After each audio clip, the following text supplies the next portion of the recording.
ലേവ്യർ അധ്യായം 2. ധാന്യബലി. ആരെങ്കിലും കർത്താവിന് ധാന്യബലി അർപ്പിക്കുന്നെങ്കിൽ ബലിവസ്തു നേർമയുള്ള മാവായിരിക്കണം. അതിൽ എണ്ണയൊഴിക്കുകയും കുന്തിരിക്കം ഇടുകയും ചെയ്യണം. അത് അഹറോന്റെ പുത്രന്മാരായ പുരോഹിതരുടെ മുൻപിൽ കൊണ്ടുവരണം. പുരോഹിതൻ ഒരു കൈ മാവും എണ്ണയും കുന്തിരിക്കം മുഴുവനും എടുത്ത് സ്മരണാംശമായി ബലിപീഠത്തിൽ ദഹിപ്പിക്കണം. അത് അഗ്നിയിലുള്ള ബലിയും കർത്താവിന് പ്രീതികരവുമായ സൗരഭ്യമായിരിക്കും. ധാന്യബലി വസ്തുവിൽ ശേഷിച്ച ഭാഗം അഹറോനും പുത്രന്മാർക്കുമുള്ളതാണ്. കർത്താവിനുള്ള ദഹനബലികളിൽ ഏറ്റവും വിശുദ്ധമാണിത്. ധാന്യബലിക്കുള്ള കാഴ്ചവസ്തു അടുപ്പിൽ ചുട്ടെടുത്തതാണെങ്കിൽ അത് നേരിയ മാവിൽ എണ്ണ ചേർത്തുണ്ടാക്കിയ പുളിപ്പില്ലാത്ത അപ്പമോ എണ്ണ പുരട്ടിയ പുളിപ്പില്ലാത്ത അടയോ ആയിരിക്കണം. നിന്റെ ധാന്യബലിക്കുള്ള കാഴ്ചവസ്തു വറചട്ടിയിൽ പാകപ്പെടുത്തിയതാണെങ്കിൽ അത് പുളിപ്പില്ലാത്ത നേരിയ മാവിൽ എണ്ണ ചേർത്തുണ്ടാക്കിയതായിരിക്കണം. കഷണങ്ങളായി മുറിച്ച് അതിൽ എണ്ണ ഒഴിക്കണം. അത് ഒരു ധാന്യബലിയാണ്. ധാന്യബലിക്കുള്ള കാഴ്ചവസ്തു ഉരുളയിൽ പാകപ്പെടുത്തിയതാണെങ്കിൽ അത് നേരിയ മാവിൽ എണ്ണ ചേർത്ത് ഉണ്ടാക്കിയതായിരിക്കണം. ഇവ കൊണ്ടുണ്ടാക്കിയ ധാന്യബലി കർത്താവിന് കൊണ്ടുവരുമ്പോൾ അത് പുരോഹിതനെ ഏൽപ്പിക്കണം. അവനത് ബലിപീഠത്തിലേക്ക് കൊണ്ടുവരണം. പുരോഹിതൻ ധാന്യബലിയിൽ നിന്ന് സ്മരണാംശമെടുത്ത് ബലിപീഠത്തിൽ വെച്ച് ദഹിപ്പിക്കണം. അത് അഗ്നിയിലുള്ള ബലിയും കർത്താവിന് പ്രീതികരമായ സൗരഭ്യവുമായിരിക്കും. ധാന്യബലി വസ്തുവിൽ ശേഷിക്കുന്നത് അഹറോനും പുത്രന്മാർക്കുമുള്ളതാണ്. കർത്താവിനുള്ള ദഹനബലികളിൽ ഏറ്റവും വിശുദ്ധമാണിത്. കർത്താവിന് നിങ്ങൾ കൊണ്ടുവരുന്ന ധാന്യബലി പുളിപ്പ് ചേർത്തതായിരിക്കരുത്. ദഹനബലിയായി പുളിമാവോ തേനോ അർപ്പിക്കരുത്. എന്നാൽ അവ ആദ്യഫലങ്ങളായി കർത്താവിന് സമർപ്പിക്കാം. അവ ഒരിക്കലും കർത്താവിന് സുരഭില ബലിയായി ദഹിപ്പിക്കരുത്. ധാന്യബലിക്കെല്ലാം ഉപ്പ് ചേർക്കണം. ധാന്യബലിയിൽ നിന്ന് നിന്റെ ദൈവത്തിൻ്റെ ഉടമ്പടിയുടെ ഉപ്പ് നീക്കിക്കളയരുത്. എല്ലാ ധാന്യബലിയോടും കൂടെ ഉപ്പ് സമർപ്പിക്കണം.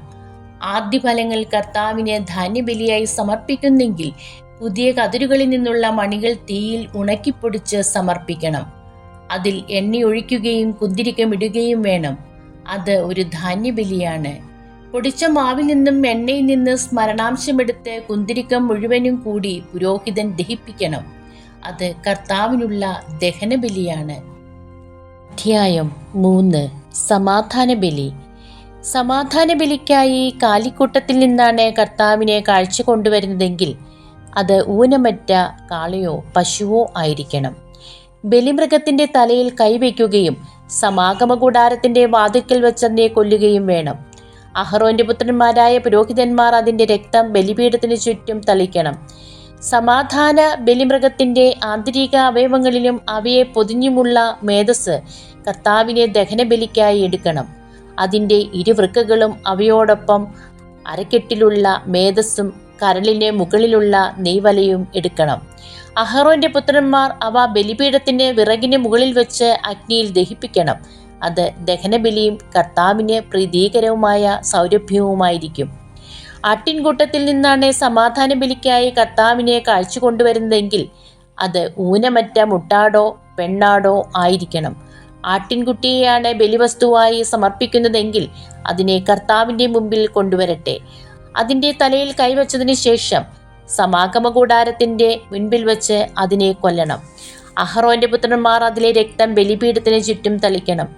സമാധാന ബലിമൃഗത്തിൻ്റെ മേധസ്സും ആന്തരിക അവയവങ്ങളും അവയെ പൊതിഞ്ഞുമുള്ള മേധസ്സും നട്ടെല്ലോട് ചേർത്ത് മുറിച്ചെടുത്ത കൊഴുത്ത വാലും കർത്താവിന് ദഹനബലിക്കായി എടുക്കണം.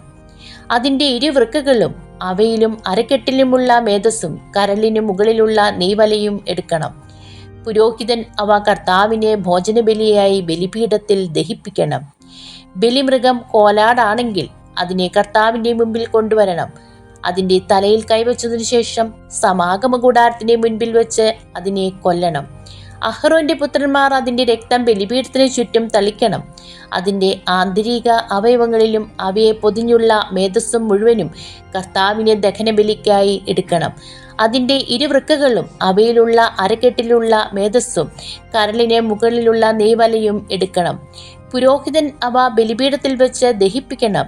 അത് കർത്താവിന് പ്രീതികരമായ സൗരഭ്യത്തിനായി അഗ്നിയിൽ സമർപ്പിക്കുന്ന ഭോജനബലിയാണ്. മേധസ്സ് മുഴുവൻ കർത്താവിനുള്ളതത്രേ. രക്തവും മേധസ്സും ഭക്ഷിച്ചുകൂടാ എന്നത് നിങ്ങൾ വസിക്കുന്നിടത്തെല്ലാം തലമുറ തോറും എന്നേക്കുമുള്ള ഒരു നിയമമായിരിക്കും. ദൈവമേ, സ്തുതി അങ്ങേക്ക് യോഗ്യമാകുന്നു.